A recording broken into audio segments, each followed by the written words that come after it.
both born into it. Yeah. I was on stage at 2 years old, singing and playing with my family group, the Silent Mountain Show out of Green Top, Missouri. I haven't known anything else different than music, and especially bluegrass and old-time gospel and country music. That's all I've ever known. Same thing. I grew up, my dad was in a bluegrass gospel group, and from the time I was born, I traveled in a van with them all over the place. They were playing churches and festivals and singing, and I don't really know anything else other than that's one of the first things I knew, you know. I mean, literally, when I was a baby, I was in a blanket and sucking on a bottle, and I was at every concert, you know, and grew up in it. Keith Bilbrey from WSM, his brother-in-law and my dad had a group together, and we traveled miles and miles. And then when I got older, 3, 4 years old, I started singing 2 or 3 songs with them on stage. And then when I turned 6, I started trying to play the tambourine, and I beat the heck out of it. So we'd known each other for quite a long time, since 2001, and we'd recorded together and done some things together. And then I guess the biggest thing we did was Beautiful Star of Bethlehem on a Christmas project that went #1 for 6 months and 4 months. 4 months. And we got a lot of MySpace messages and emails from fans, and they were telling us on the road they'd like to hear more. And I went to Darren and I said, I'm pretty stupid, but I think I get this. Maybe we should try to record something. So we started praying and planning and praying and planning and strategizing about how we wanted to have our own band someday.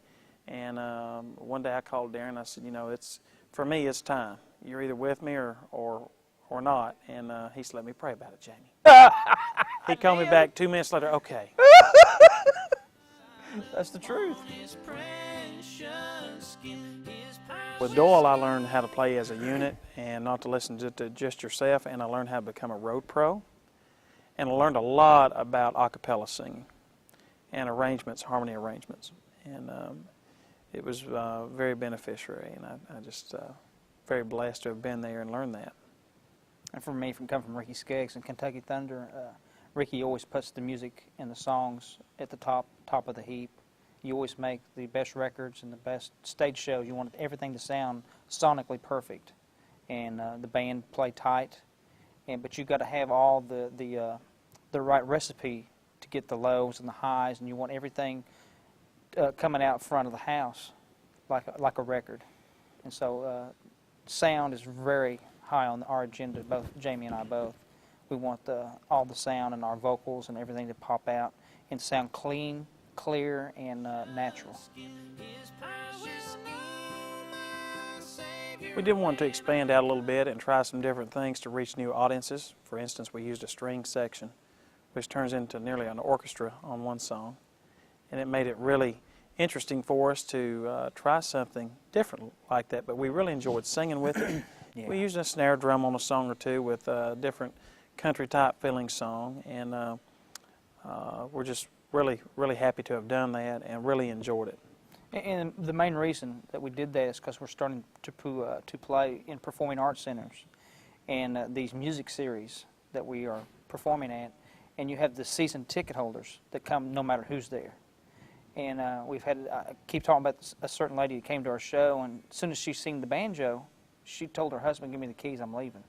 She said, I don't like bluegrass.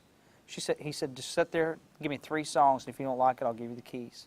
She stayed, was very entertained, laughed, loved the songs, the lyrics, cried, laughed, all that.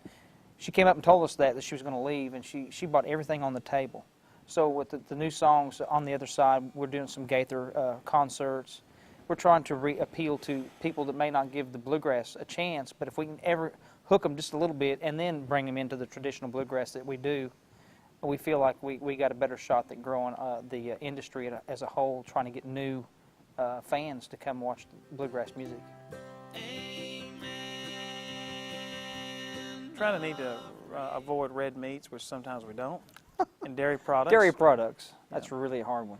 But one thing I learned early on is to eat some potato chips or French fries if I was feeling a little bit down with my voice. Help lubricate the vocal cords. Some people would probably tell you not to do that, but it seems to help me. And Darren turned me on to a guy by the name of Roger Love, who teaches vocal steps and vocal things you can do to help increase your range and to help your voice. And sing properly. Be able to, your diaphragm and everything lined up perfectly where you can sing for hours and hours and never get hoarse. And like the goo goo goo goo goo goo goo got a lot of goo exercises. goo goo goo goo. Of course, your dog looks at you really funny when you're doing that, but. And a lot of water. I drink a lot of water. I had been watching a lot of different country videos, old country, new country, been watching a lot of different bands and entertainers. And I had got to thinking, you know what, if they can do this, why can't we do this in bluegrass? And so I called Darren and I said, Darren, if we can use wireless microphones, then we can take them off the stand during acapellas, step out front, sing and do some choreography around the acapella singing and be a little bit different than everybody else in bluegrass. We want to give the fans more entertainment. Something to look at. Something to look at. Entertain the fans, and you really helped us do that in a big way. It's a wonderful, you get the full range of your voice, and it's got the cut to it, and it works wonderful on stage. Some situations, big diaphragm mic, you know, we're in a close proximity to the speakers most of the time, so you really have to be careful in that situations. But in the studio, like I told today, used it on the Dailey Vincent CD on Rounder Records. We've been blessed with a lot of work, and luckily we still have a lot of work. 2010 is coming in really strong right now, and you know, the Lord has really blessed us, and we're thankful for it. And you know, we know we have to work hard to maintain dates, and we try to play the best music and entertain the best that we can in order to keep people coming back so we can have jobs, you know, in this business. By the mark where the nails have